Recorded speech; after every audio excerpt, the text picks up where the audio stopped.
uling kami doon sa Luto na, yung uling. Ano ba yun yung kahoy? Sama. Hindi, yung isa. Yung tiga-asim. Tapos palalamigin ito. Bang? Yan. Ano lang yan, mano-mano Lagay lang. sa sako. Lalaki, mano-mano lang. Lagay dyan eh. Oh.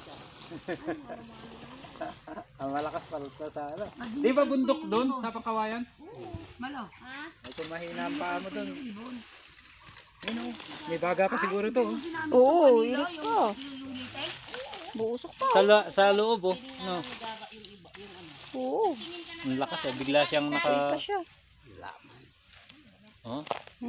Oo, apoy pa. Umalagitik pa eh. Oh. Lagyan din ng ano. Lagyan ka ng ano, buong karning baboy. Walang jo. Eh ito baka pagka dinurog mo to kalahating sako na eh. Oh. Isang balde na to. Pagka dinurog mo, yung biniyak-biyak lang. Eh ito solid. Kakasya na doon oh, doon sa balding yun. Oh. Yan. Ito pagka Yan, dinurog mo. pag nadurog.